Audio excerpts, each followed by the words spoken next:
call the Finance Committee meeting of the City Council to order for Monday evening, April the 2nd, 2018. Welcome, councilors and guests, and hope everybody had a great Easter weekend. First item we have, Madam Clerk.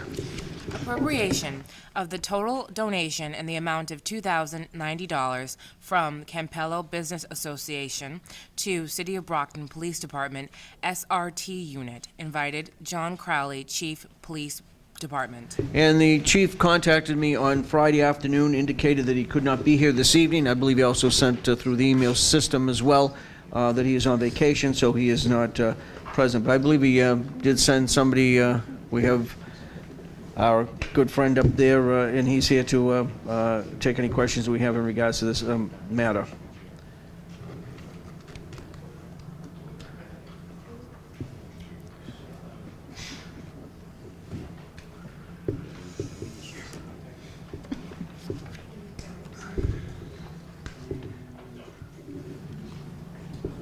All right. Good evening, councilors. I'm Detective Lieutenant Paul Banaka. I'm the commander of the SRT unit.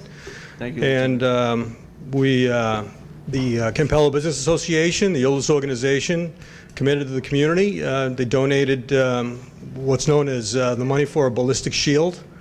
And that ballistic shield will be used by the SRT team. And, we're a team that responds to high-risk situations.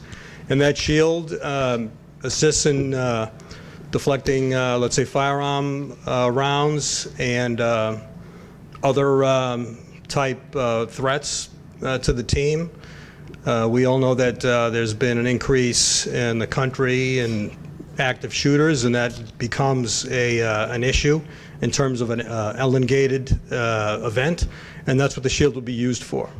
Move to recommend favorably. Second. Motion's been made and seconded to recommend favorably back to the full City Council. All in favor? Opposed? Goes back to the full City Council. Thank you, Lieutenant, and I apologize, your last name just didn't come out. So it happens as you get older sometimes. Thank you, councilors. Thank you. Item number 2. Ordered, an act creating a parking and traffic commission in the City of Brockton. Invited, Robert H. Malley, Executive Director, Parking Authority, John Halsey, Captain, Traffic Commission, John Crowley, Chief Police Department. Councilor Fowle, yes. Move to postpone this to the first Finance Committee meeting in May. There are some people that need to be here. Motion's been made and seconded. We're going to postpone this till the first finance meeting in May. All in favor? Opposed? It goes back to the first meeting in May. Thank you. We have item number 3. Ordered that the common necessary and convenience of the inhabitants of the City of Brockton require the laying out and acceptance of an easement deed from Sergio M. Dalcoras for the benefit of the City of Brockton for highway purposes only, for the purpose of assessing Lot 1, Lot 2, Lot 3, and Lot 4, Linwood Street. Invited, Howard B. Newton, Superintendent, Engineering, Sergio M. Dalcoras. And Mr. DeCoris did contact me. He was working this evening. He was going to try to be here, but he wasn't quite sure. But I know Mr. Newton from the engineer department is here, and I appreciate him coming here this evening. Thank you, Howard. Just as by way of background, this easement is on Linwood Street. Back in the late 60s, early 70s, the city did new layout and design for Linwood Street. For whatever reason, it was never adopted. There are 2 particular areas on Linwood Street, one up by Jackson's Farm and one down close to West Chestnut Street where this property is located, that are one is extremely narrow, one is a sharp curve. So we've asked residents or people building new houses if they would adhere to the proposed line, which was never taken, so that we could utilize that property in the future when we rebuild Linwood Street. This particular easement is down towards the West Chestnut Street end. It's at the narrowest point of Linwood Street. I asked at the time if the developer was willing to adhere to that line. They were. That land could then be used when we reconstruct Linwood Street. We could take out that very narrow area. And that's the only reason. But there's no downside to the city. It would just mean that we don't have to take land by eminent domain at a later date to solve problems. Make a favorable recommendation back to full council. Second. Motion's been made and seconded. That goes back to the full City Council with a favorable recommendation. All in favor? Opposed, goes back to the full city council, favorable recommendation. Thank you, Mr. Newton. Appreciate you being here. Thank you. We have item number 4. Order, acceptance of MGL Chapter 64N, Section 3, Local Option Tax of Marijuana Products, be it ordered by the City Council of the City of Brockton to accept the provisions of Section 3 of Chapter 64N of the general laws empowering the City of Brockton to implement a 3% tax upon the sale or transfer of marijuana or marijuana products by a marijuana retail operating within the City of Brockton. Invited Honorable Mayor Bill Carpenter, Philip C. Nasrallah, City Solicitor. Thank you. Good evening, Mr. Mayor. Good evening, Mr. President and councilors. Good evening. If it is okay with you, Mr. President, I thought I could just kind of make some brief opening overview types of remarks. Yes, and you then can. Yes. Phil and I have Attorney Bridges and Rob May both with us tonight. They've been the kind of the point people on working on the marijuana regulations and legislation. And so with the council's permission, Rob has prepared an overview of the new marijuana regulations for the council. Just for a point to council members, the mayor did contact me later this afternoon, and we had conversation in regards to these matters that are coming up before us, and he asked that the 2 other people be participants. I did not list them as guests. I don't think, unless somebody has some opposition to them, if they don't have answers, be it the mayor or Mr. May, then I'm sure the other 2 can jump in. So that's why I've allowed them to be present here this evening as well. So with that being said, Mr. Mayor, go ahead. Okay. Well, I appreciate the opportunity to appear in front of the Finance Committee tonight. I know that you've got several agenda items related to marijuana establishments.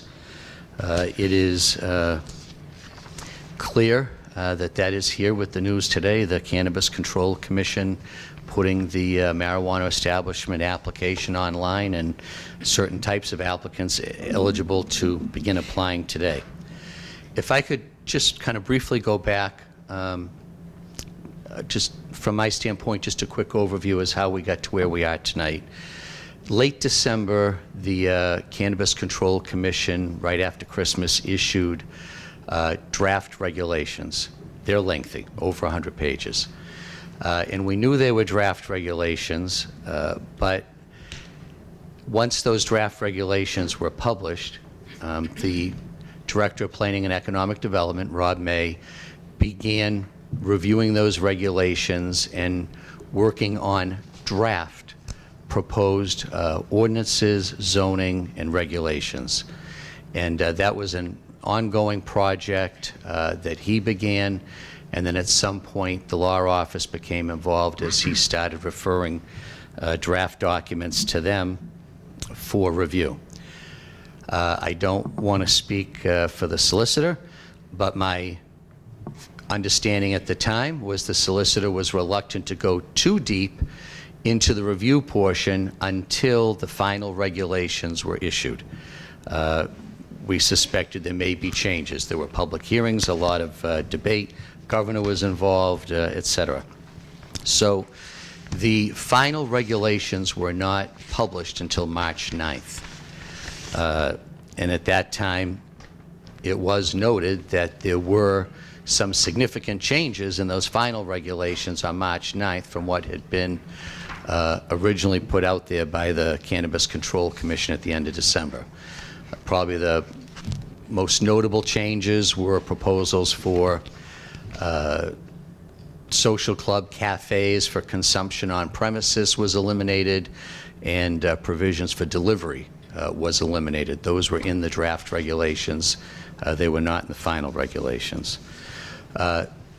So our group that's here tonight in earnest went to work on a very large project of trying to refine those draft proposals to a point where they could be submitted to the council for your consideration. And I know that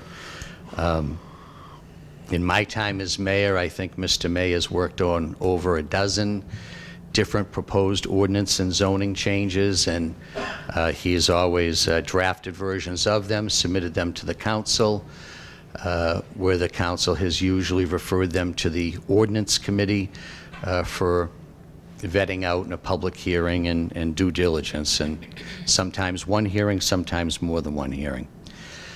I made the decision on the morning of March 20th to ask them to take what they had completed at that point and get it filed. I made that decision based on a couple things. The first being that since March 9th, as I was getting my arms wrapped better around these final regulations and seeing what the timeline was looking like that the CCC had put out, I was becoming more and more convinced that the April 1st date was an important date and that it would make sense for us to at least have filed something by April 1st. Secondly, I think that after having a chance to review the Council FinCom meeting of the 19th, the night before, I think there was some sentiment from the Council also that the Council would like to get to work on this, and there was a lot of work to be done, and time was of the essence. So on the morning of the 20th, I called them in, got an update and a briefing as to where they were at. I was comfortable that they were close enough to a good product and asked them could they get it tied up and filed by noontime. They indicated they could, so I directed them to do that. So if there was a lack of advance notice to the Council on that decision, I will apologize for it. It was not the game plan previously. It was kind of a decision I just arrived at over the course of those few days leading up to there. I spent some time thinking about it over the weekend, saw the Council meeting on the 19th, realized the importance of April 1st. And for folks in the public that don't realize how the filing deadlines work, it's only twice a month we can file things with the Council for the next meeting. So the deadline was noon Tuesday. If we did not file that date, it would be a 2-week delay in getting that in front of you folks, and I just felt at that point it didn't make sense for us to give away the 2 weeks, and we wouldn't be here tonight ready to begin those conversations. But I will emphasize that I am very cognizant of and very respectful of the Council's role in adopting ordinances, changing ordinances, adopting zoning regulations and changes. And what was filed with the spirit of looking to work cooperatively with the Council through a hearing process to get to a point where we get this done right. I think this is one of the most important matters that's come in front of us for some time, both in terms of potential impacts on the city and also potential financial gain for the city. And I am looking forward to working closely with the Council. I think that we've all got our own areas of responsibility, and I think if we can pull together and work on this together, we can get it right. We are a yes community. That is a different set of rules than for the no communities. We are also a community of disproportionate impact. And that list has already been established by the Cannabis Control Commission. And that means that applicants for Brockton licenses can apply for a priority status. And that process began today, the certification of priority applicants. We also have one medical dispensary in business and another medical dispensary approved. And that, I think, accelerates the time frame for a city like Brockton also. And one thing I think, without being an attorney, I'm pretty clear on now at this point, is that the medical dispensaries are going to be allowed to enter the recreational business in whatever lines of marijuana business they're in for medical. They're grandfathered, and they're going to be allowed into the recreational business, and there's not a whole lot of local control over that, which I think makes the work that we have to do even that much more urgent. So without belaboring any of those points, with the Council's permission, Mr. May did prepare kind of an overview for the councilors in terms of the new final marijuana regulations, and then we'll be prepared to take on each agenda item with you at that point. Thank you. Councilor Fowle, I'm sorry. Just house cleaning. We're on agenda item number 4, am I correct? Exactly, yes. So should we dispose of that before we get down to number 6? It's, Could, Mr. President, I think that Rob's is an complete overall review for the council of the new final marijuana regulations that would also touch upon the 3% local tax in there. My only objection, not a formal objection, but to be honest with you, I've started to go through all of the Cannabis Control Commission regulations. I have not gone through in detail the document that we received. This is just me, but I would find it much more beneficial if we had more time to go through this and then have Mr. May's presentation, because if we have a presentation tonight, it'll be 2 weeks before we come back to FinCom for more action, and there just doesn't seem to be a flow to the information and the process. But I'm willing to do whatever the rest of the body wants, but I just think it's difficult if you haven't even read, really, because of Easter week and other commitments, everything that you've received thus far. Now to go into something more is just adding to the responsibilities that we have. and I'm understanding you in that as well. Mr. President, and Councilor Farwell, I think the intent of Rob's presentation is to help you work your way through all the material, and it's not too deep. It's more of an overview of what we've got in front of us, and I agree with you. There's a lot to go through here, and that's why the informational booklet that I sent out to the council on Thursday, I just received it on Wednesday. The Cannabis Control Commission actually held a briefing with the Mass Mayors Association, put on a whole program for us. I became aware of that publication and got it right out to you guys the next day in the spirit of, I think that was a very useful document that kind of boils down 100 and something pages of regulations into a pretty readable booklet. I say this in a lighthearted way. Having sat through some of Mr. May's presentations, I feel like I've had a final exam and 5 subjects all at once. We can give him a time limit if you'd like. Well, I think we should try to do what we can in the way of a time limit so that we can discuss all the other factors that are before us. And I'm sure when we get to the end, I'm just not quite sure how far we're going to go from, it sounds to me, we could even postpone and pick up at the next finance meeting because there's going to be other information, no doubt. So if you want to set it and we set, you know, Mr. May, do you think you can do a 15-minute, or is that out of the question?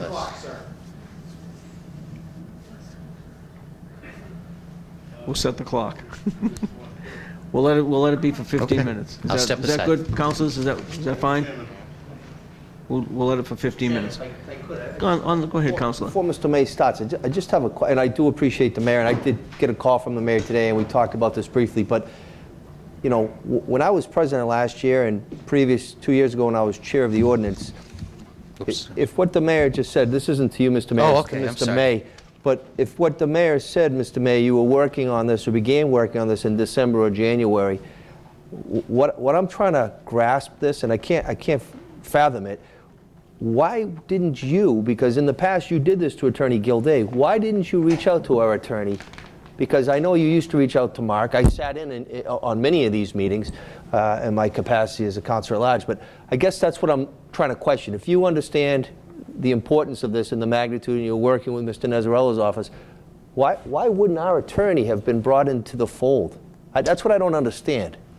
Counselor, as the mayor stated, the regulations that have been prepared were in draft ordinance or draft form in December of 2017. At that time, I started reviewing them.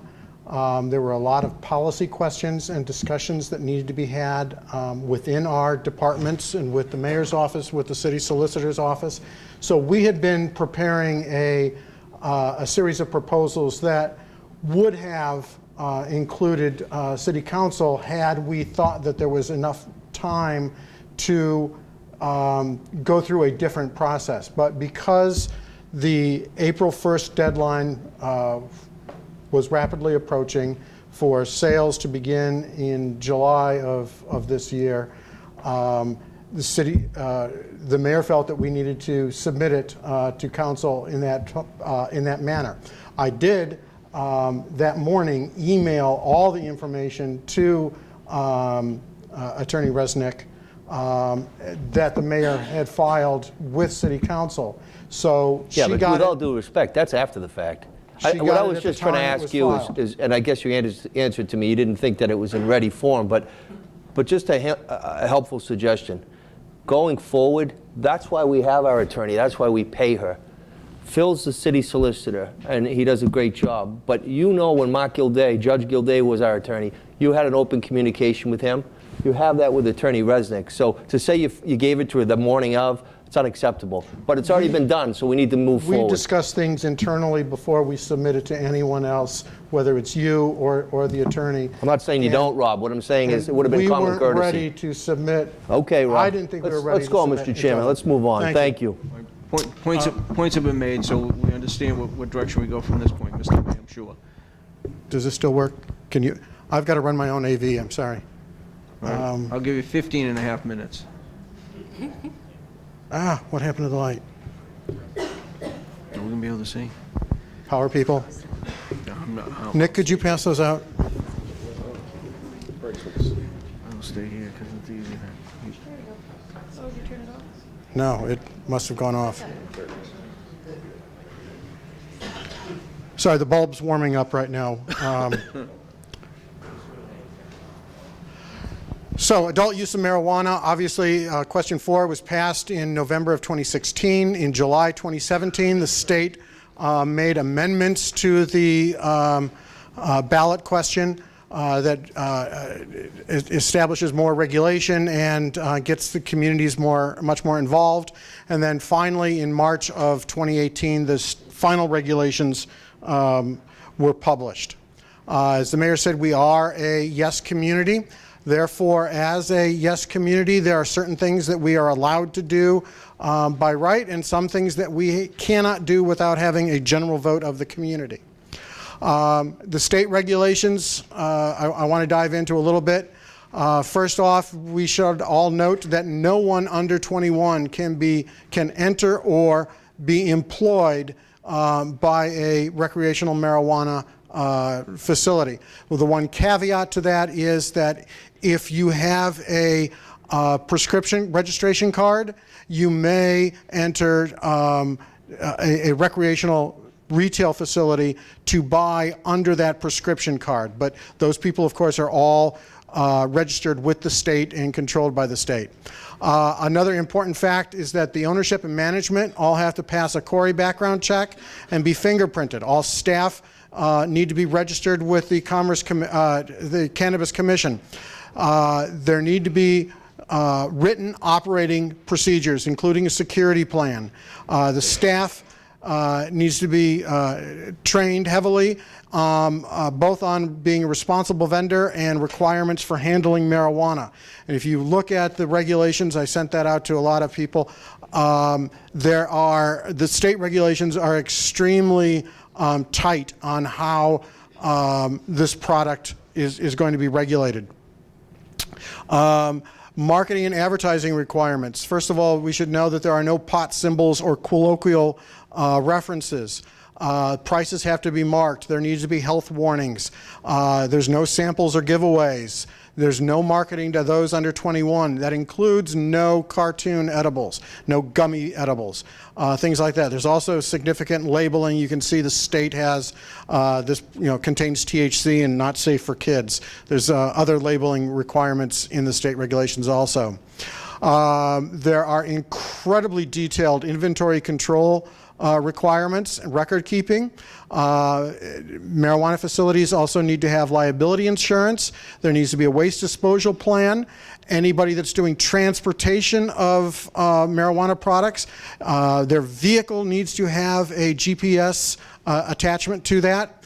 They need to be open for law enforcement and emergency responders, and they also need to post with the state what I'm calling a self-destruct bond. So they need to post money ahead of time that if the state were to revoke their license, there is enough money to de-establish, to take all the equipment out, destroy or sell all of that. So we're not left with a facility that we don't want around anymore.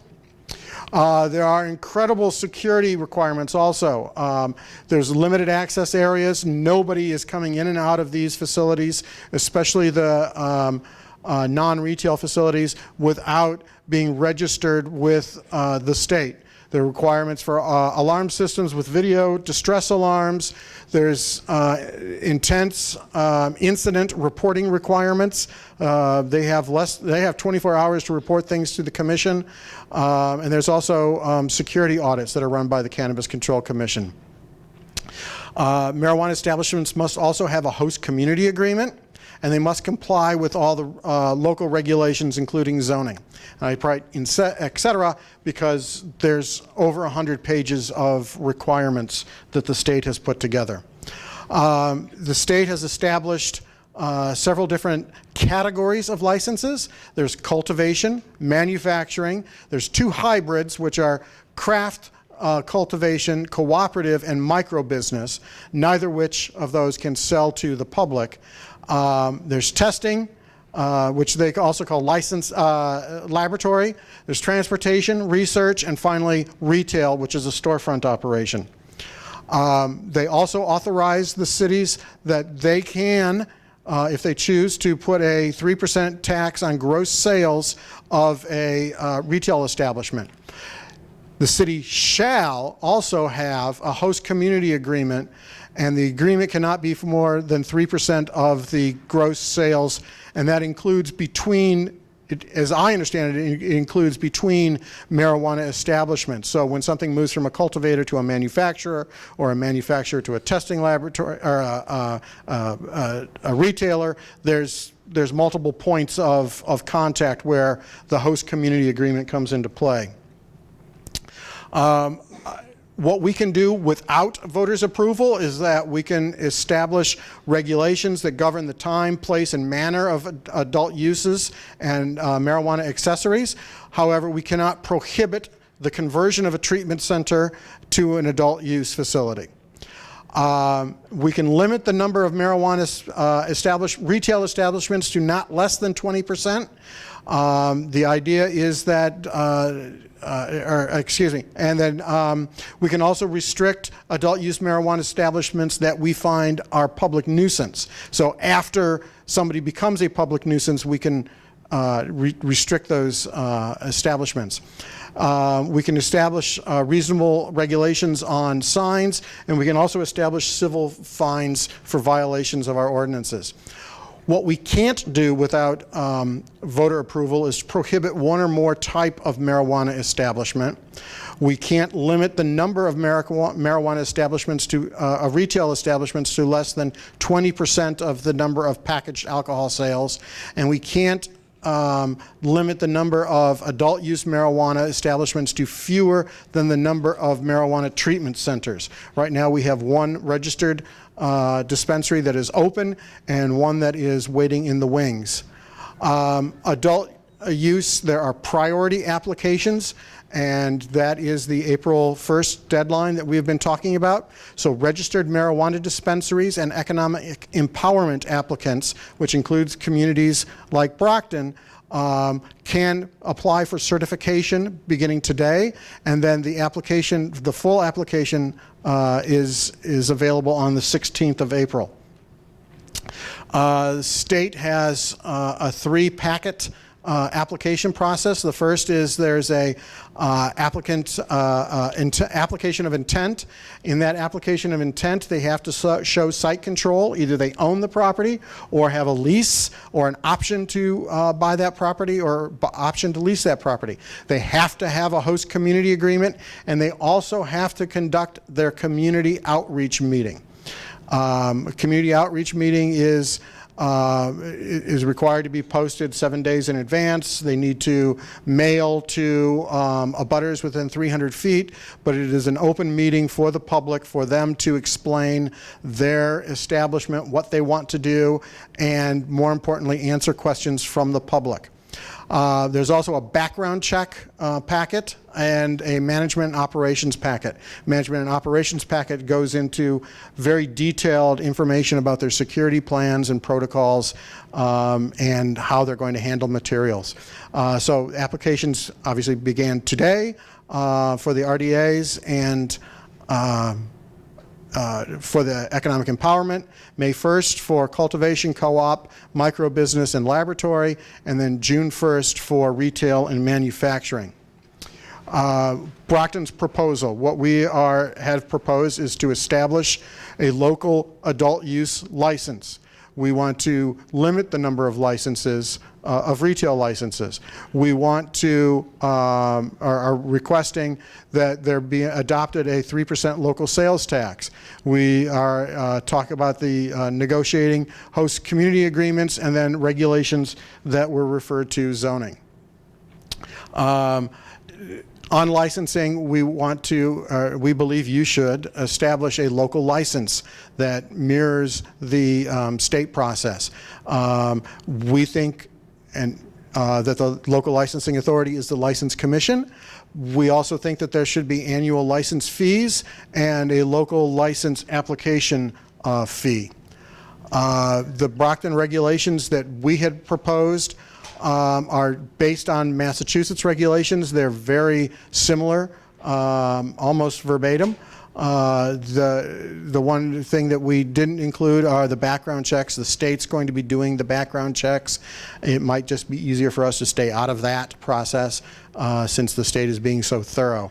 We're proposing that marijuana establishments be subject to property tax.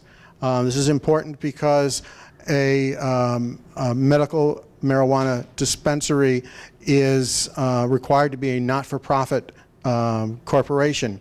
But we don't mind if some of these businesses organize as not-for-profits. We just want to make sure that they are on property that is subject to property tax or subject to a pilot agreement. Application requirements, of course, include the community outreach meeting, the host community agreement, the safety plan, and a diversity plan. As we discussed, there's the 9 adult use establishments. Just to let you know, cultivation obviously is not sales to customers. It's strictly growing. Manufacturing is extracting of oils or product from the marijuana, but not sales to customers. Craft co-op is a growing cooperative where they package marijuana for sale to other retail establishments, but do not make sales to customers.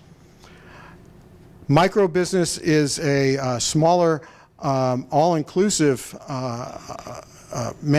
facility, so it allows for under 5,000 square feet of canopy, but they're allowed to grow, manufacture, and deliver to another license operation. But again, no sales to customers.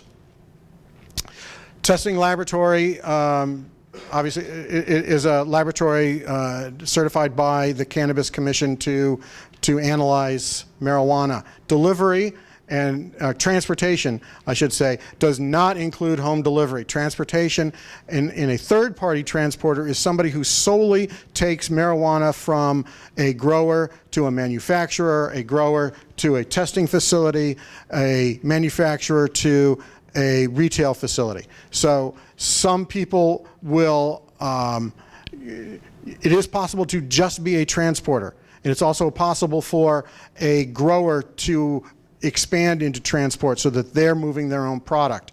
But again, it's not home delivery. Research, licensed by the commission to do research in marijuana, and then retail sales is to purchase and deliver marijuana product between each other, but this is where it becomes an establishment to consumers. And the only current retail operation is a storefront operation. So the social consumption is not under consideration by the state right now, neither is the home delivery. Adult use storefronts, you have to be 21 to enter, or you need a medical marijuana card. We had proposed that adult use in our zoning be allowed in the I-1, I-2, I-3 industrial districts for cultivation, manufacturing, craft cooperative, micro-business, testing, transportation, and research. Retail sales would only be allowed in the downtown smart growth overlay district. I was just advised by legal counsel that this section should not be discussed currently due to the fact that it was already read and referred to our ordinance committee as a pending matter on zoning changes relative to the recreational marijuana. So then we should not be going through this. And I won't talk about the map. Right. General standards for adult use. The rest of this is on zoning. So this is a proposed standard that should be in the licensing also, but it's not on the first floor, and we're proposing that no earlier than 8 a.m. and no later than 8 p.m. 15 minutes? 14 and a half. Oh, thank you, sir. Thank you, Mr. May.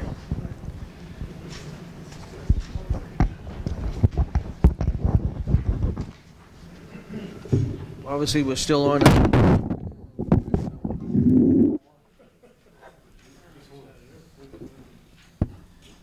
Someday we'll have our own house back.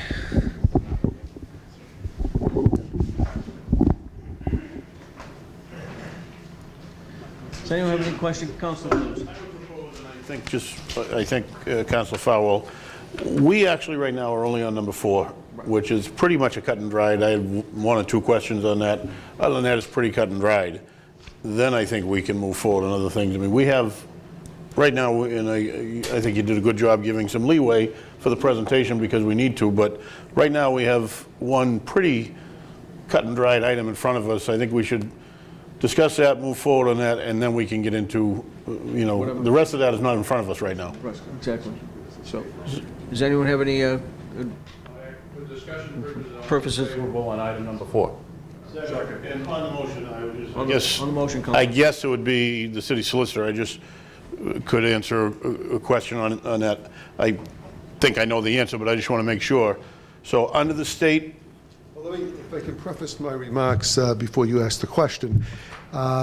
This whole issue of the marijuana law and the proposals from the state to the community has been a little bit overwhelming and coming at us. Within the law department, Attorney Megan Bridges has taken upon all of these issues and information, has become our resident expert. So with your permission, I would ask her to step forward. That's fine with me. To ensure the accuracy of any response. Good evening. Good evening, Attorney. Thank you for letting me I just speak. have a couple of questions on this. I mean, if we accept this and then move in a negative way on the rest of it, it just becomes a moot point, first of all, I would assume. So I would agree with that point. I would agree. I would also state that it's an action you could take irrespective of your ability to legislate zoning or ordinance. Well, that's what and yeah. it's a good first step. It could be in place and it's here now, or it could just not be used. So I guess my question is, and I think it was in the presentation, the maximum, this is the maximum that we can put on for the tax. Yes, Counselor. And this is on gross sales of at any step. The only distinction is distributor to distributor is not taxed under this 3% state tax. So a grower sells to a manufacturer, Taxed. taxed. Manufacturer then sells to, I guess the only other step from them is to the retail user. Or potentially a distributor, and they would be taxed. So there could be 4 steps of 3% tax. There could be. And who determines, are those, so their books open to us? A lot of this would be outlined in the host community agreement. which would specify what. But that 3%, we have to feel confident that we can trust. Actually, let me step back one second. So the 3% is actually paid to the state through the DOR, and the city would receive quarterly payments, just like, for example, a meals tax. A meals tax. Right. So the city having the authority to go in and look at their books, I think that that would be within the purview of the Cannabis Control Commission or their regulation, because we aren't specifically taking the money. Okay, and I guess what I want to make sure is that we can feel confident that that 3% at each level is coming, because that 3% then times 4 can become, well, it's not going to be 12% because the levels of sales would be Right. at retail price, at wholesale price, at manufacturer price. But, so I guess my question then, is it the Department of Revenue or the Cannabis Control Commission that would, it's just like a sales tax, so it would be the Department of Revenue that would look into that? I would agree with you on that point. I think the host community agreement opens up the inspection for the municipal officials for the actual gross sales of the retailers, where we can get this other 3%. But in terms of the tax, I would think it would be the DOR and their enforcement mechanisms. So, and if a retailer is buying from somebody that manufactures in Taunton, we're not going to get that 3%? We would not, which would be, arguably an sort of important part of the conversation about whether, who and what you want in the city of Brockton, whether it's just a retailer or the whole kit and caboodle. Okay, and I don't want to get too much into that question yet, because that's more what we're talking about in the other, on the tax then is, so it's 3% tax at each step, but only on what is sold. So if we had a cultivator and became a big, that's probably the biggest, had a cultivator who sold to 20 retail operations around the South Shore, we'd get that 3% We would. on everything they sell. We would.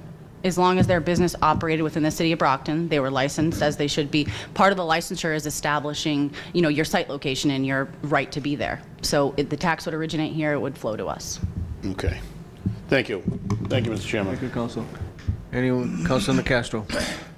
You're welcome. Good evening, Attorney Bridges. Good evening. My question is, we currently have one cultivator in Brockton in good health. That's right? Yes and no. So medical situations are vertically integrated. So yes, they are a cultivator, but that's because the law requires them to, I think 85% of their business must be cultivated within themselves. So describing them as a cultivator is a little bit strange. Okay. So they are allowed to convert themselves or to add to their sales, retail sales. That's what the law says, yes. Right. Mm-hmm. And so we'll get 3%. So there will be a distinction. So this is an important point. Thank you for bringing this up. So the medical marijuana dispensaries, for example, in good health, there's not an ability to tax their sales or their growing that's used for medical purposes.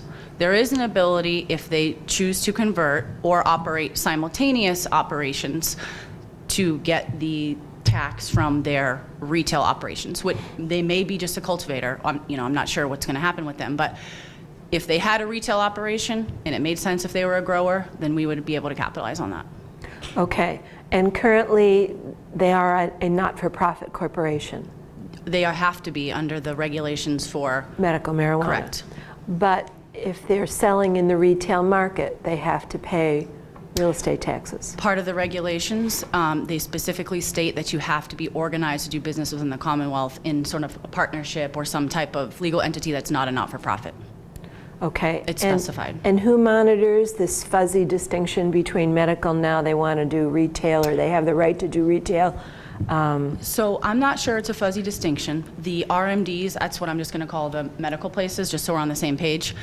They have to apply for the ability to do one of those 7 types of licenses that Mr. May just put up. And the application is distinct and separate for each of those 9 types of licenses. So if In Good Health wanted to become a retail storefront operation that does the whole gamut, they would need a cultivator license, a retail license, a manufacturer license, and all those, respectfully to Councilor Cruz's point, maybe we should talk about this in the next section, but All of those would require different applications from both the city and the state, license fees from the city and the state, and if they operate in the same building, which I'm not sure what their plans are going to be, there has to be separate entrances. So I think that maybe might be getting to what your question was. The security requirements would be distinct for the recreational operation. Thank you very much. You're welcome. Thank you, Mr. Any other, Councilor Rodriguez, I'm sorry. Thank you. Hello, Attorney. How are you? Good, how are you? I just have a quick question for you, and since we're discussing, the 3% at the various levels that we're talking about, for communities that opt out of the retail recreational sales, and a lot of communities, for instance, in this area have done so, are they also out of the cultivator and the distributor phase, or it's a one-size-fits-all type of thing, or how does that work? Well, I guess I couldn't specifically comment on surrounding communities, but my understanding is that there are certain communities, so actually, I can comment on it. The regulations state, just like we kind of just talked about, the 9 different types of licenses for whatever gamut you decide you want to run in this business. Right. A city could, or a municipal body could, by the options available to ban it, so a special election or a general vote, you can limit the operations that you wish your municipality to be within. But as far as you know or understand, some of the communities that actually have opted out of the retail recreational, are they still in the running for the cultivation and the distributing portion of it? Yes. Because to go along with what Council Cruz was asking, is if there are these layers of these 3%, let's say West Bridgewater opted out of the retail portion of it, but yet decided to stay within the cultivation part. Is it a one-size-fits-all type of, that's the question that I have, is like either you're in the marijuana business or you're not in the marijuana business. No, it's not mutually exclusive. You can be, a city or town can decide to allow business people to be engaged in any of the all of the 9, one of the 9, 2 of the 9, any of the 9 potential operations. So what you're saying, I believe it was Bridgewater, but I'm not positive. They're not selling it, but they're growing it. So it's not a one-size-fits-all. You can be involved in any part of the manufacturing, growing, selling, or none of it, or portions of it.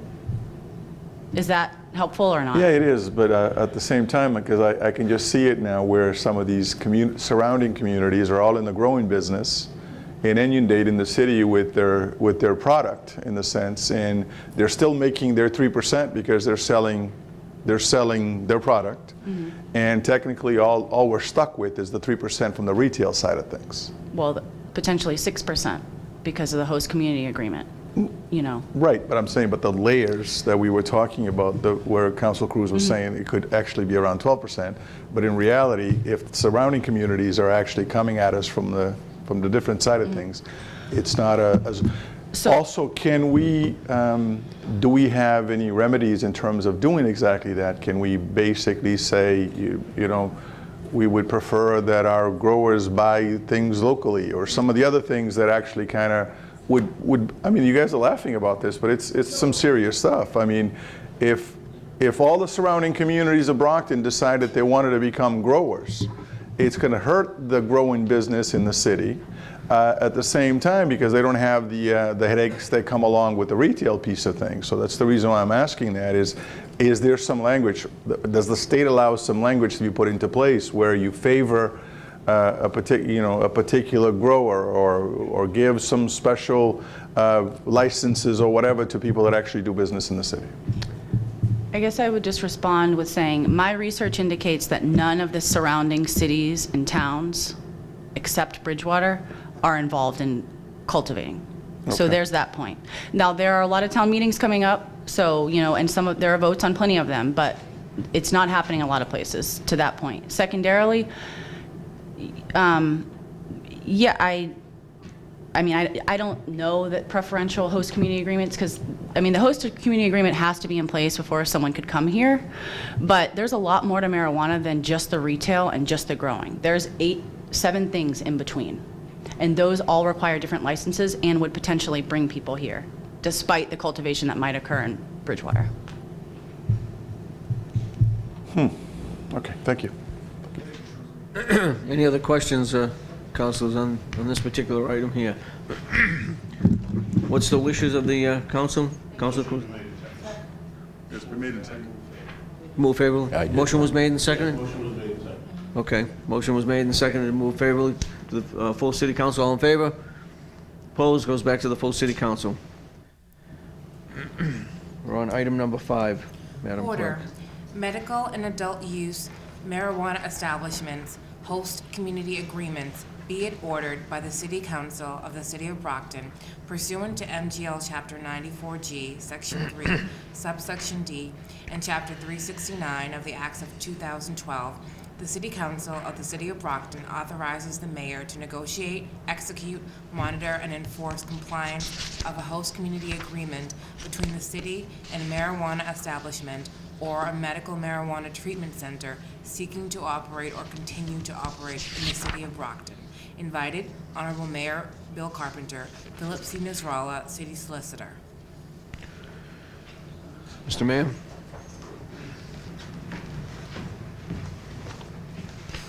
I'll go first, but I don't have any particular statement other than, well, I guess I do. So I do believe it's within the purview of the chief executive officer of the city to negotiate contracts on behalf of the city. Having said that, I am inclined to work with you to come up with a mechanism where the council would be involved in that process. So I'll float one idea out there, and I'm open-minded, and I don't necessarily expect that we're going to figure this all out tonight. But there is going to be some pressure because we do have an existing medical dispensary that's going to have a right to enter into negotiations with the city on a host community agreement, and we cannot intentionally stall or block them just for the purposes of blocking them. But my thought was that perhaps we could have a type of host community agreement advisory task force where we'd put together a small working group that would work with me in negotiating and making recommendations regarding a host community agreement. And I thought something like the City Council President, the City Council Legislative Council, along with the city's CFO, Solicitor, and Director of Planning and Economic Development, try to put together a group that includes both council representation, both legally and for the council, along with the top department heads from the administration that are all going to need to have some input, I think. Very good. Councilor Lally and then Councilor Fowle. Thank you. I just wanted to say on the subject of that, I think that well, I appreciate the keeping the council in the loop, and either in addition to the representatives from the council listed, or just instead of, whichever we wind up doing, I would recommend that the ward councilor of wherever this agreement will be landing sit at the table as well, sort of like how we do with the bids, when we select bids. Open to discussion, yep. Open to conversation on all of that. I wanted to put it get the point. Yep. Councilor Fowle. Chairman, working with Legislative Council, I have an amendment to this order, which I would move to introduce, and I would ask the clerk to read it for the benefit of all and provide a copy to the mayor and the city solicitor, and then I'd like to speak on it for a minute. He's going to enter that in as an amendment, and we're all going to receive a copy. All in favor of that? Opposed? We'll accept that amendment. We have copies? And then you can read it. Yeah, why don't you read it while they're... Amendment to order medical and adult use marijuana establishments community host agreements. Be it ordered by the City Council of the City of Brockton as follows. Pursuant to MGL Chapter 94G, Section 3, Subsection D, and Chapter 369 of the Acts of 2012, the City Council authorizes the City Solicitor of the City of Brockton to create a host community agreement for every applicant applying to engage in any business related to medical and adult use of marijuana. The City Solicitor shall forthwith forward the completed draft of the host community agreement to the Legislative Council of the City Council for review. The Legislative Council shall review the agreement and make any recommended changes. Upon completion of the review by Legislative Council, the host community agreement shall be forwarded to the City Council for approval. Upon approval by the City Council, the agreement shall be submitted to the mayor for approval. If the mayor has objection to any provision of an agreement, he shall communicate his objections in writing to the City Council for further review and approval. The mayor and responsible city departments shall monitor and enforce the provisions of the host community agreement for every marijuana establishment, including marijuana treatment centers. If a violation of an agreement occurs, a report shall be filed forthwith with the City Council. The host community agreement shall include the 3% tax currently allowed by law and the local option tax of 3% provided in MGL Chapter 64N, Section 3. Should the legislative authorize any increases in the amounts currently allowed, the agreement shall contain a provision the licensee agrees to amend the amendment and implement the changes in payments. The host community agreement shall include a community impact fee of 3% of gross annual revenues. The payment of these fees shall be considered a grant with the revenue deposited into a revolving account from which appropriations may be made by the mayor with the approval of the City Council. The purpose of the revolving account shall be to enhance public education services, addiction prevention services, and public safety services. No host community agreement may be amended without approval of the mayor and City Council. Thank you. Council Fowl. Just by way of explanation, this was created really pursuant to Section 2-157 of our ordinances, which says, except as otherwise provided, the mayor is authorized to execute and deliver on behalf of the city all deeds and leases of land sold or leased by the city, and all deeds, agreements, indentures, and assurances made and entered into by order of the City Council. But in a broad general way, I share the mayor's. While he may not agree with this order, I share his viewpoint that we're about to embrace a brand new industry. None of us know how this is going to go. We hope it will be successful. We hope the revenue will come in. We hope that there will not be substantial incursion on current city services to handle the inflow of customers or traffic. It's going to be an evolving situation. I don't think anyone here knows exactly what's going to happen. But I do think, on behalf of the people that we represent and the people the mayor represents, that we all need to be involved in this. And that's why I started off with the city solicitor. I mean, the mayor and the city solicitor, I'm sure, probably interact on a daily basis. They should be able to get together and come up with a host community agreement that's going to be satisfactory.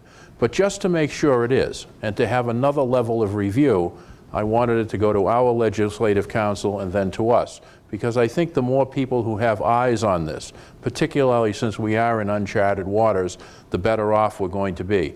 And then finally, after we voted on it, we'll be able to answer questions for our constituents as to who's getting a community host agreement, where are they going to be located, what are they going to be doing, what are their hours of operation, you know, any number of issues that constituents can ask. It goes back to the mayor, and he should clearly have final approval. And if there's something that we should suggest in the agreement that he finds objectionable, just as he has veto power within the city charter, he ought to be able to send it back.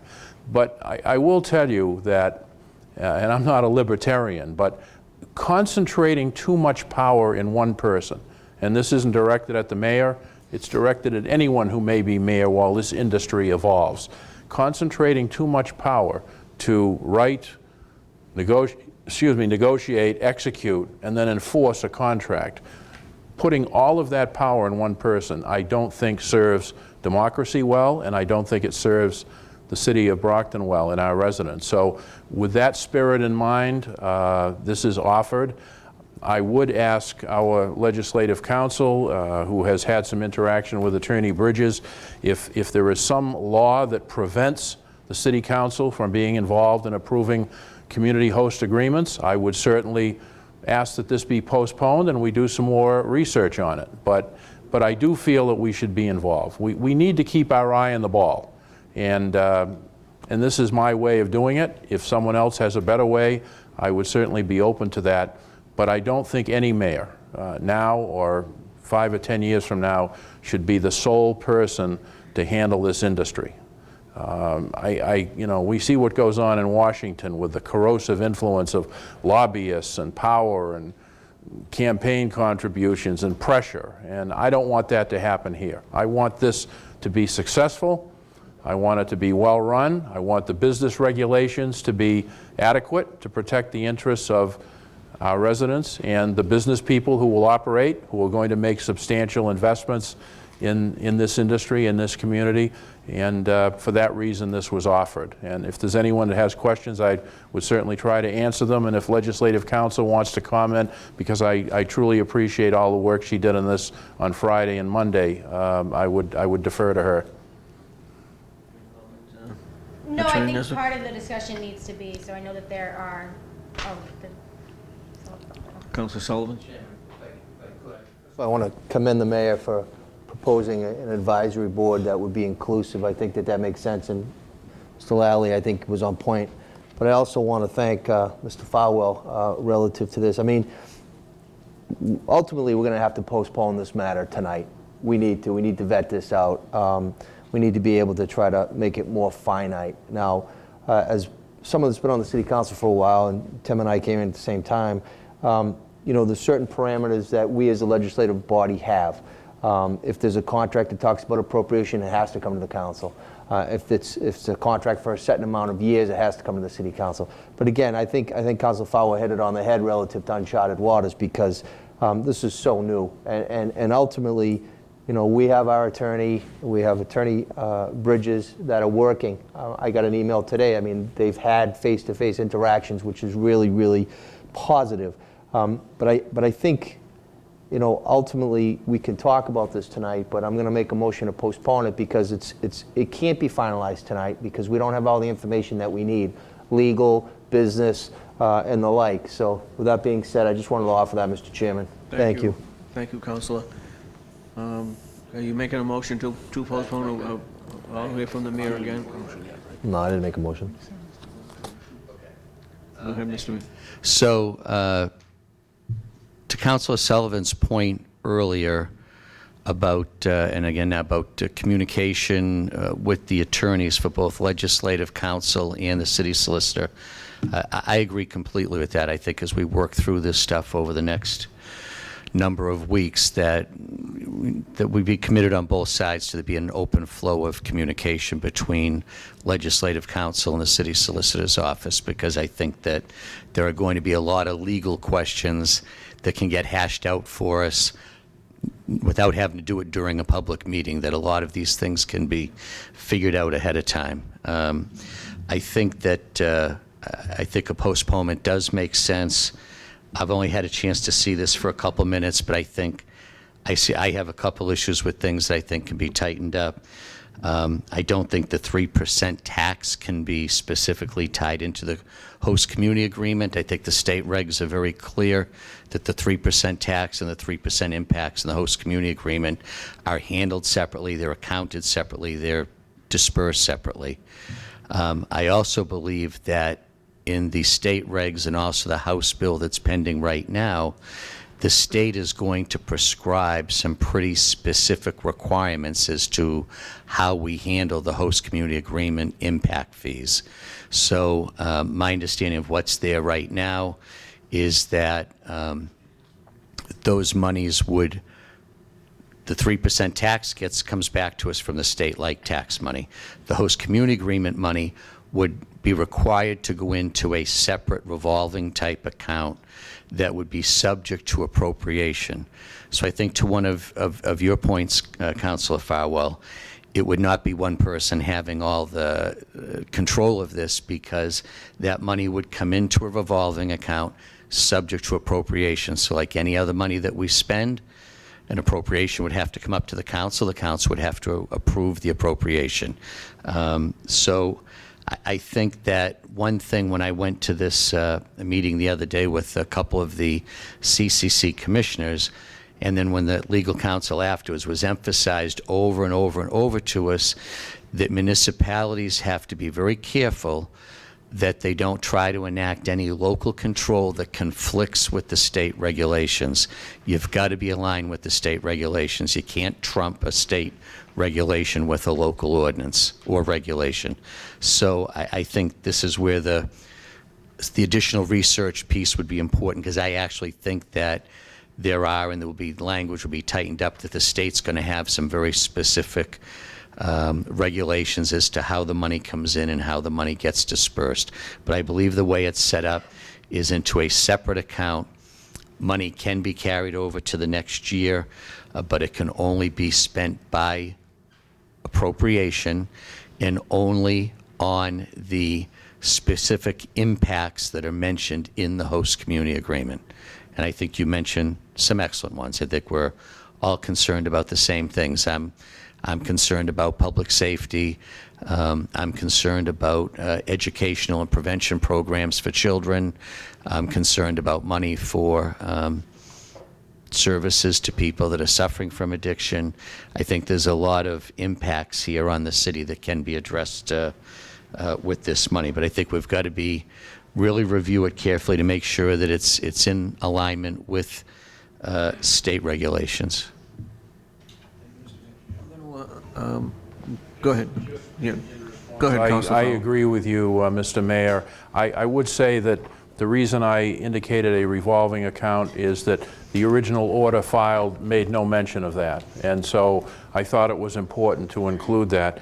The other issue that came to mind is that the 3% community impact fee, which can only last, I understand, for 5 years, you only specified in the order substance abuse, public safety, and area maintenance and improvements. And I wanted to make sure public education was in there, because to the extent that we may need an extra nurse or a teacher in the public schools to get involved in this whole marijuana issue and what's happening, I think that was important. So the one thing I would like to ask of you, which through the city solicitor, is would you and legislative council research and tell us, is there currently a prohibition in the current Cannabis Control Commission regulations that would negate a city council from having any approval authority over a host community agreement? And I don't have the answer to that, but I would like to find that out, Mr. Chairman. Exactly. That's why at this point I do want to allow our attorney, Attorney Resnick, to make a couple of comments. So it's going to lead us to what direction we take next as well. And she's already started to work with Attorney Bridges as we've known through today, and they also have another meeting set up to continue working. So this is all going to be a part of it. So I'm going to ask the attorney to just fill us in, if you would, please.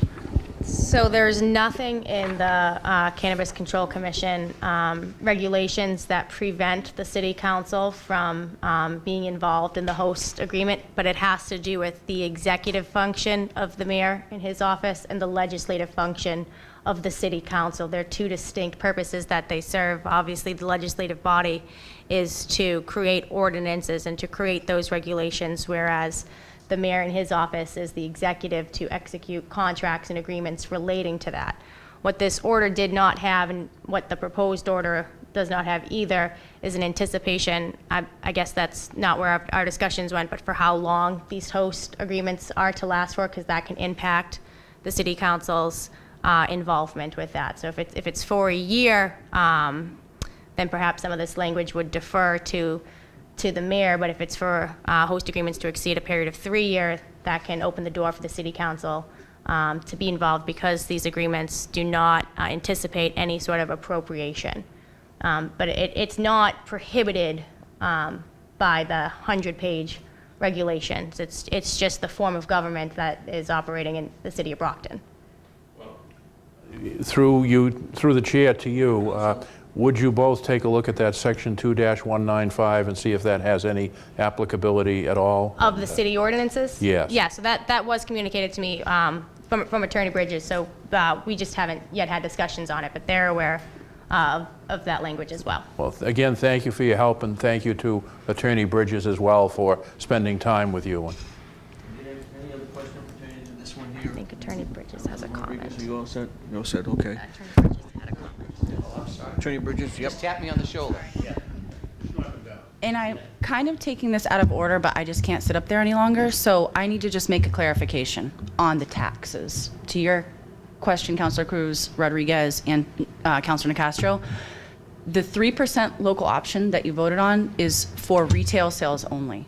So I need to make that clear, and I made a misstatement, but it's important that, so, you know, it's sort of hard to talk about two different things up here. The local tax, 3% retail sales only to a consumer. The host community agreements, whether they be a cultivator, whether they be a retailer, whether they be a manufacturer or something to that degree, the 3% can be added onto them via the host community agreement. So the only person or the only entity where a 6% can be gained is a retailer. So that was important, and I'm sorry, you know, about any communication or confusion I might have caused, but there's that. Now, in terms of the host community agreement, Attorney Resnick and I, and it's true, we met this morning. We've had some great discussions. I agree with her points. There's nothing within the CMR that prohibits it. To your point, Councilor Farwell, the ordinance section that you cite to, it certainly does exist under a Plan B form of government. The mayor is the chief executive officer, and you know, contracts, for example, outside procurement, the mayor has the authority to enter into them with your approval for the appropriation. So in here, I view the separation of powers as being sort of thought ahead of time by the CCC. The local ordinance and zoning regulations are within the purview of the city council and their authority, what they can bring to the table.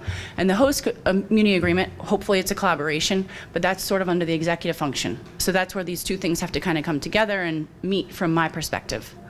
On that point. But certainly the task force, I support the idea. I think it would be a great idea. Thank you, Attorney. Councilor Cruz? Just a question on that last statement, and thank you for, it made more sense, and it is why I asked on the last issue about the tax. But I agree with you historically that it is under the executive's purview to negotiate that. However, specifically in this, we have to give him permission. So we can create how we want to do that permission. So respectfully, I think that would be a conversation between you and your council that you have, you know, amongst yourselves. At the end of the day, a host community agreement is still a contract.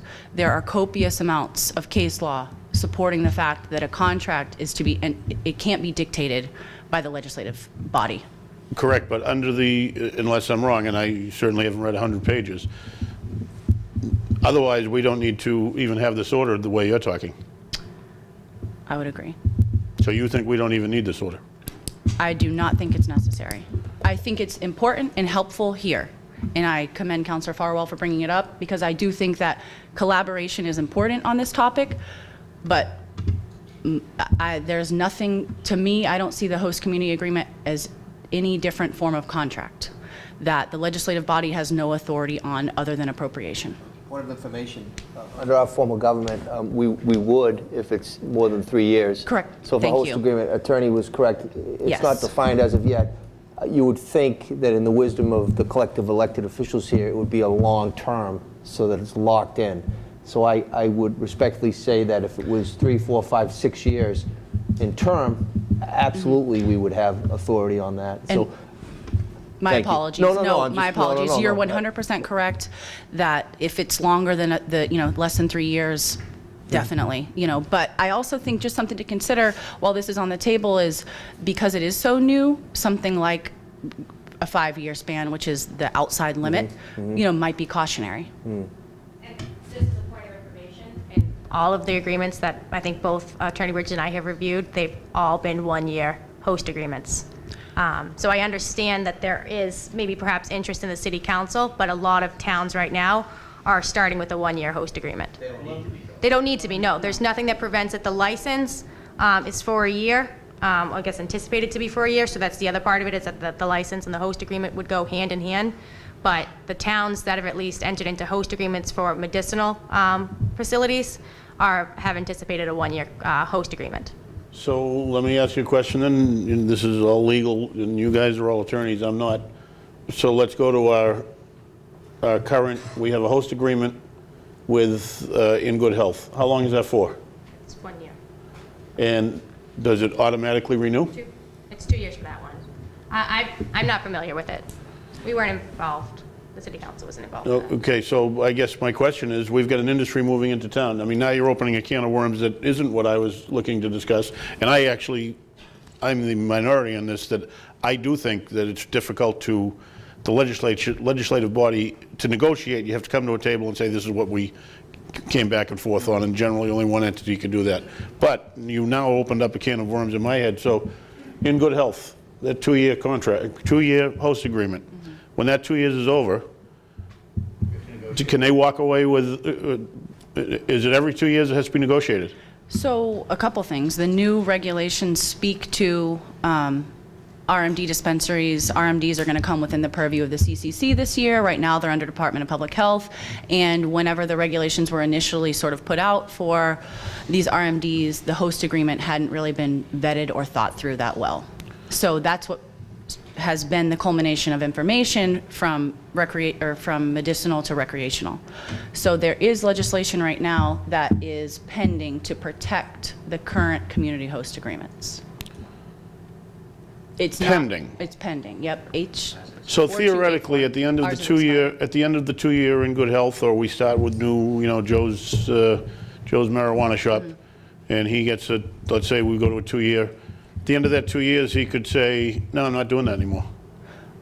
And either we have to put him out of business, or... Well, are you talking about just recreational? Well, I'm talking about, it's a little eye-opening to me that the host agreement doesn't go with, as long as that person's open, the host agreement's in effect. So there are, as Attorney Resnick said, there are licensure requirements connected to the host agreement. So you have to be, actively licensed for your host agreement to be in effect. So if something happens in the interim, no matter what entity you are, no matter what kind of license you are, then your host agreement is void or revoked at that point. So that's part of the answer to your question. I think the other part is, we can't force people to stay in business. So we can try really hard. No, actually, that's not my concern. My concern is just the opposite. They stay in business. They get their license technically from the state, correct? Well, we're proposing local licensing authority and the state. Well, the state is... So let's say, okay, well, let's say then that we can't come to an agreement with somebody after they've been in business 2, 4, 6 years. They don't like what we're looking for, and they say, nope, it's not working for us. And we don't give them, renew their license. What's the state going to do? So a state can't grant a license without an executed community host agreement. That's part of the annual renewal process. It's part of the initial application process. There's 3 prongs to applying that have to happen first. An intent, you have to have this community outreach notice meeting, and you have to have an executed community host agreement. Now, the state doesn't receive a copy of the whole agreement. They just receive a certification that the agreement exists. So they won't give the license. And there's also a second tier to that, too, that they have to certify that there is a host agreement and also certify that they are in compliance with the local ordinances. So there is a level of reporting back to the state if for whatever reason the host agreement falls through or expires and they don't agree to enter into a new host agreement with the city. Because they're regulated now by the Cannabis Control Commission, they can't get the license or reapply for their license, or they're considered probably suspended if they don't have a host agreement. Okay. All right, thank you. Council Fowle, and then Council Monahan. Question for Attorney Bridges. Let's assume that whoever is mayor decides to renegotiate a host community agreement, and someone who runs a retail shop said, gee, I can't believe it, but sales have fallen off. I can't pay the 3% tax, or the 3% host community impact fee. There would be nothing that would prevent that agreement from being amended down to 1% or 1.5%, correct? In other words, one person would have sole control over amending that community agreement. Well, so talking in hypotheticals is always difficult, Yeah. So let's start with that. But then secondarily, I think that it's, within the city's best interest to not in any way ever deviate from the maximum amount of revenue that could be obtained from the, person who's using Brockton as host. So, and I'm not even, I mean, contracts have a lot of obligations, some mutual, some not mutual. So for someone to be able to just make changes unilaterally, no, I don't think that that will be possible. So if a chief executive officer of the city were empowered through an order to create, negotiate, and approve a host community agreement, they could not go back in and amend it? And we'd never know, because we're not going to get the amended contract. What I can rest assured on is that the 3% is based on the gross sales. Yeah. So if, you know, your hypothetical sort of posed that, oh, I'm not doing good right now and I need to drop down to 1.5%, like, that would never be the case. It's always based on volume to prevent situations like no, this. what I'm saying is there would actually be an amendment to the original host community agreement. That the person would come in and negotiate with the chief executive and say, you know, I just can't do this. I'm going to go under. I'm going to lose my business. And so I need to go down to a 1.5% or a 1% community impact fee. There would be nothing to prevent that, correct? Respectfully, I can't speak on behalf of the mayor, but I mean, I can reiterate the point that I don't think anyone has proposed or sees the benefit of collecting less than the maximum amount. No, I'm not trying to be difficult. I'm just trying to ask legally, under the law, if the person who approves the agreement is the chief executive, could a chief executive, now or in the future, go back and amend that agreement with the vendor or with the business owner, legally? The answer is yes. All right, thank you. Point, Councilor Sullivan. Again, I think we talked about it, and again, I'm going to make a motion to postpone this matter. But again, if the term of this contract is under the statutory 3 years, then he or she, whoever the mayor is, has full authority to make any amendment. Good faith negotiations at the table with the other party. You know, as long as it's a good faith effort to do so, absolutely that could happen. And that's why I think the hook is the only way that, and it kind of parallels with what the mayor was saying, the only way that the parties vis-a-vis our legislative council and whoever the president is and a ward councilor, really the only teeth that we have in the game would be if it was over that term. I am going to make a motion to postpone this matter. Hold the motion, Councilor. On the motion, Councilor Monahan. So no matter what, the mayor or whoever would be smart, we would never be involved with Councilor Sullivan saying, with a 1 year or less than 3 year agreement. It sort of makes sense to do that anyway. So as far as us being involved, I think Councilor Sullivan just said that having an advisory committee is probably the best way to go. That keeps us involved. Other than that, we have no rights if it's less than 3 years, and that sort of just makes sense. Thank you. It's on the motion. No, I think, were you? No. On the motion, Councilor Rodriguez. Thank you, Mr. Chairman.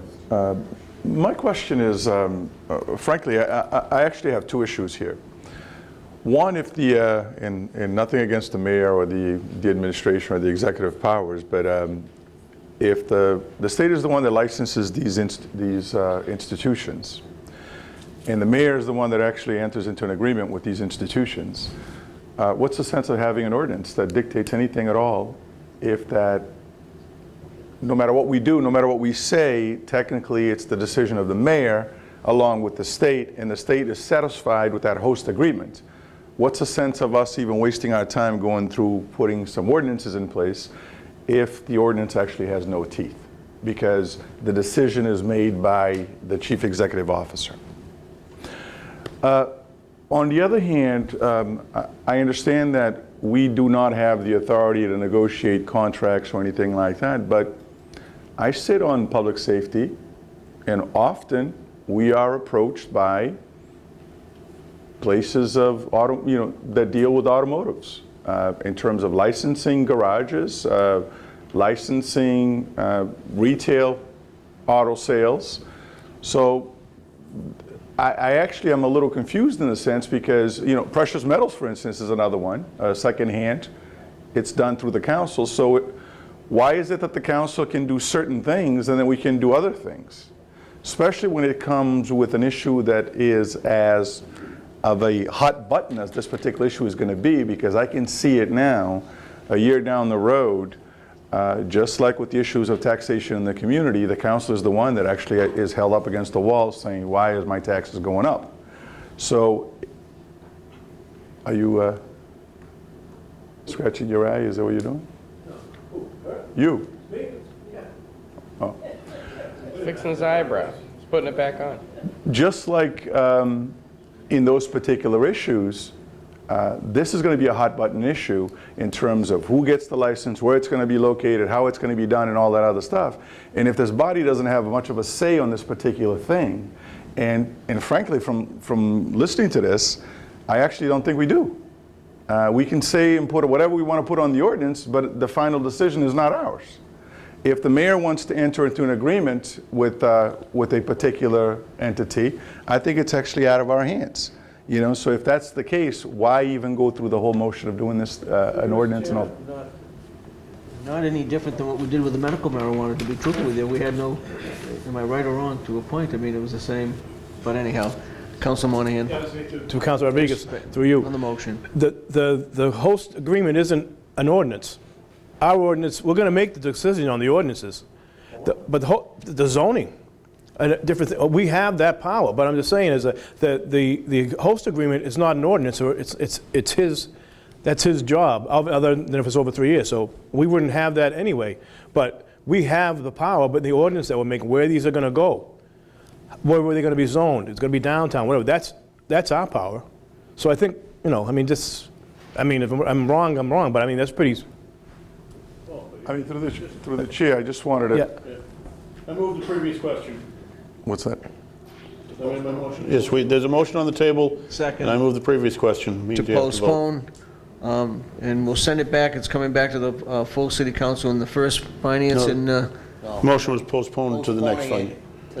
I want to ask our think she's gonna attorney, be president the how next- much time you and Attorney Bridge would have to vet out some stuff? That's what I was gonna do. I just mentioned to the president, I'm not going to be here for the next FinCom meeting, so if it could be the one following that, which would be, I guess, 4 weeks from now. It would be in May. It would be the first one in May.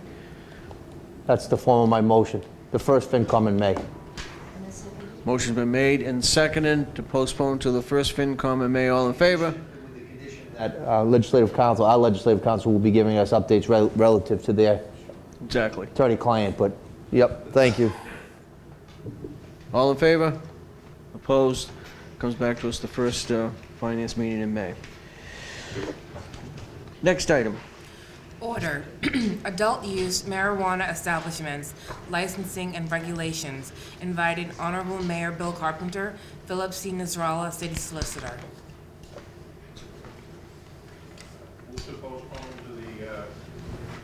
To the same FinCom meeting in May. Motion's been made and seconded that this item be postponed to the first FinCom in May. On the motion. Precedent on that motion, that again, our attorney and Attorney Bridges will be working diligently on this to give us an update, because it does give us plenty of time. Thank you. Thank you. Motion been made and seconded to postpone to the first finance in May. All in favor? Opposed? So be. First finance in May. We have one more item. Order, moratorium to prohibit retail stores from operating and preventing any business license to issue in the city of Brockton relative to the sale of recreational marijuana. Mr. Chairman. Council Rodriguez. I'd like to offer an amendment to this order, since I'm actually the one who filed this, and if you could share this with our clerk, so that it can be entered into. Let the clerk read that, please. Motion been made and seconded that we accept that amendment. All in favor of that? All opposed? Madam Clerk, please read it. Okay. Order as amended. The City Council hereby adopts a moratorium to prohibit retail stores from operating and preventing any business license to issue in the City of Brockton relative to the sale of recreational marijuana for a finite period. The moratorium shall be in effect through and including December 31st, 2018, or until such time as city ordinances are adopted that address marijuana establishments, whichever shall be sooner. Point of inquiry, I couldn't get a date. I'm sorry. December 31st, 2018. Yep. So the reason why this came up, if I could. Go ahead, Attorney. The moratorium that the city council did approve is set to expire at the end of this month, and it was passed through zoning. So in order for the city council to extend that, to allow the council to have time to vet out these proposals with the mayor's office and as city council, you're not going to meet that deadline for the moratorium expiring. And it's proposed as an order, because if we were to propose it as an amendment to the existing ordinance, because it's an ordinance related to zoning, it would require an extensive period of publication, going back to ordinance, and then 3 readings before you came before the city council. So you see this as an order outside of zoning, but really relating to the license issue. So it's a moratorium on that. Thank you, legal counsel. Counselor? Mr. Chairman, is there a possibility for me to receive a copy of that amendment? There were no copies given to us. I would like to receive one. We'll make sure that everybody gets a copy. Thank We'll you. make sure. Thank you. So, at this point in time now, it's going to go back to the full city council, and as she's indicated to us, it's good until December is, what's the date again? I'm sorry. 31st. December 31st. 2018. Okay. Councilor Cruz, any questions? So I just want to make sure I understand. So we'd be approving that no license will be given out till the end of the year, or until we've processed the regulations, whichever is first. Correct, and that And are December... you comfortable with that? Yeah, the December 31st deadline isn't just a date that was selected. That's where the Attorney General's cutoff has been for Okay. moratoriums across the state. In that case, I move to recommend favorably.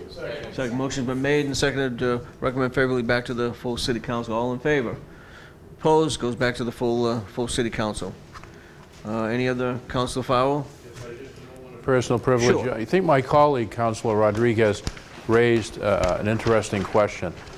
And I think what he was trying to say is, if we don't have any authority over a host community agreement, we do have authority over issuing licenses.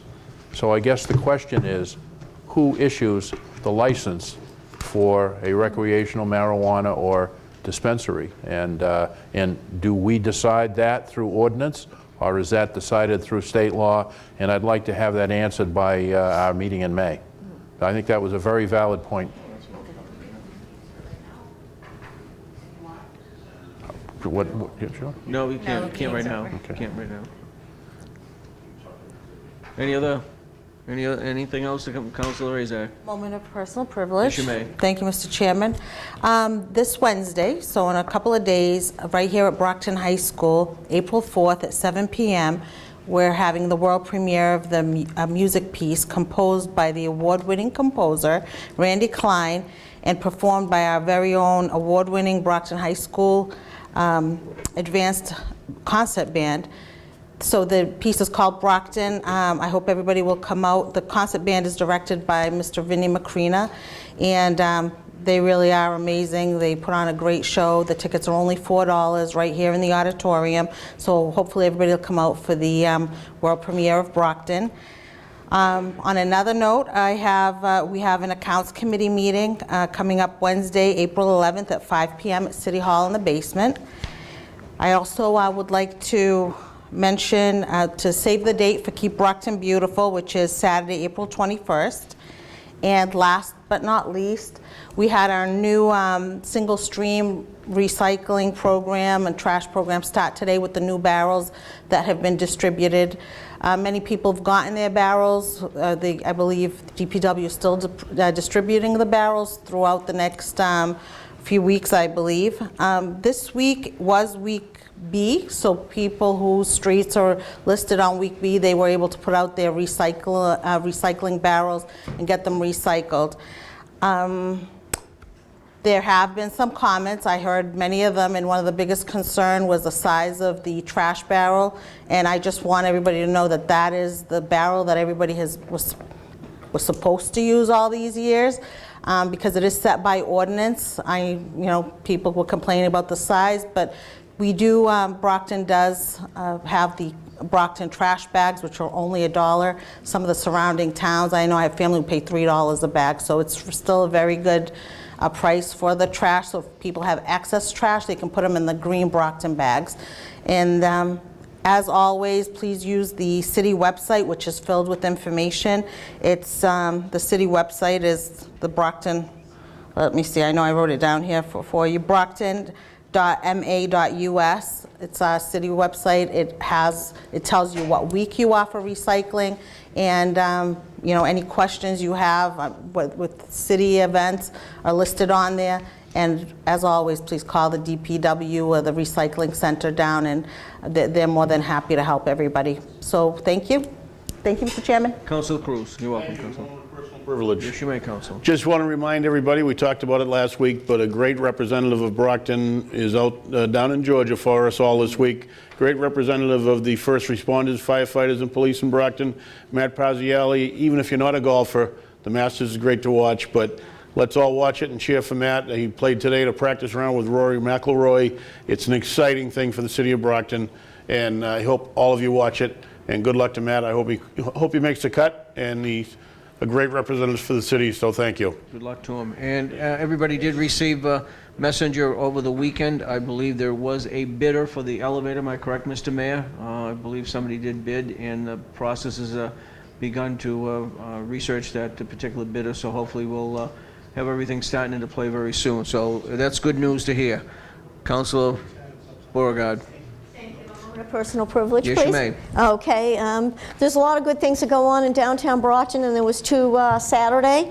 We had NASA in Solar ambassador doing a presentation, and this is pretty remarkable. She's the only ambassador in this region for the Commonwealth of Massachusetts. Isn't it a real impressive situation? She did a presentation, and great attendance for a lot of interested people in going to space. Very encouraging here.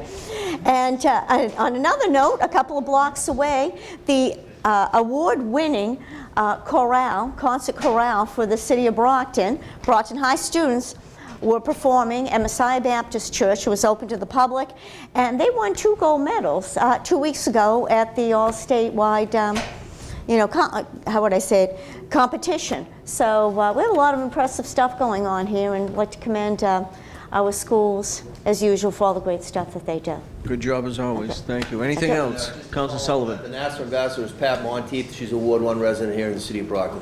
That's great. Good job. Anything else? Seeing none, meeting's adjourned.